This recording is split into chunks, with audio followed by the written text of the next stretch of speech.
Welcome to Daily Scripture Reading. I do not own the rights to this music. Leviticus chapter 27. This is the Amplified Version. Rules concerning valuations.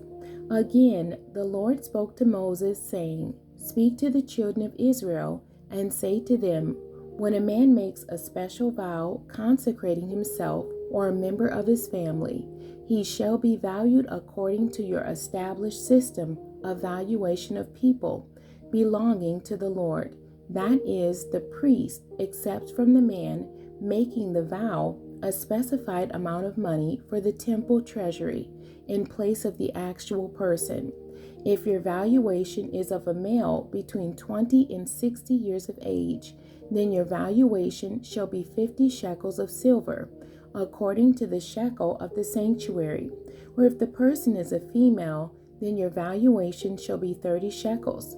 If the person is between 5 years and 20 years of age, then your valuation for the male shall be 20 shekels, and for the female 10 shekels.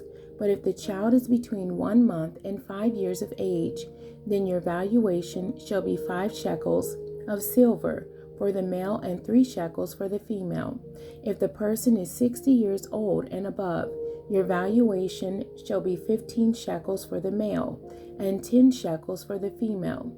But if the person is too poor to pay your valuation, then he shall be placed before the priest, and the priest shall value him according to the ability of the one who vowed. The priest shall value him. Now, if it is an animal of the kind which men can present as an offering to the Lord, any such that one gives to the Lord shall be holy. He shall not replace it or exchange it, a good for a bad, or a bad for a good. But if he does exchange an animal for an animal, then both the original offering and its substitute shall be holy. If it is any unclean animal of the kind which men do not present as an offering to the Lord, then he shall bring the animal before the priest, and the priest shall value it as either good or bad. It shall be as you, the priest, value it. But if he ever wishes to redeem it, then he shall add 1/5 of it to your valuation. If a man consecrates his house as sacred to the Lord, the priest shall appraise it as either good or bad. As the priest appraises it, so shall it stand. If the one who consecrates his house should wish to redeem it, then he shall add 1/5 of your valuation price to it, so that it may be his. And if a man consecrates to the Lord part of a field of his own property, then your valuation shall be proportionate to the seed needed for it. A homer of barley seed shall be valued at 50 shekels of silver. If he consecrates his field during the year of Jubilee, it shall stand according to your valuation. But if he consecrates his field after the Jubilee, then the priest shall calculate the price for him in proportion to the years that remain until the year of Jubilee, and it shall be deducted from your valuation. If the one who consecrates the field should ever wish to redeem it, then he shall add 1/5 of the appraisal price to it, so that it may return to him. If he does not redeem the field, but has sold it to another man, it may no longer be redeemed. When the field reverts in the Jubilee, the field shall be holy to the Lord, like a field set apart, devoted.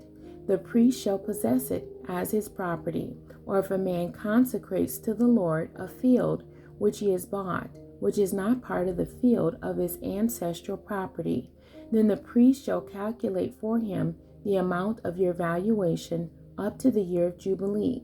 And the man shall give that amount on that day as a holy thing to the Lord. In the year of Jubilee, the field shall return to the one from whom it was purchased, to whom the land belonged as his ancestral inheritance. Every valuation of yours shall be in accordance with the sanctuary shekel. 20 gerahs shall make a shekel. However, the firstborn among animals, which as a firstborn belongs to the Lord, no man may consecrate, whether an ox or a sheep, it is already the Lord's. If it is among the unclean animals, the owner may redeem it in accordance with your valuation, and add 1/5 to it, or if it is not redeemed, then it shall be sold in accordance with your valuation.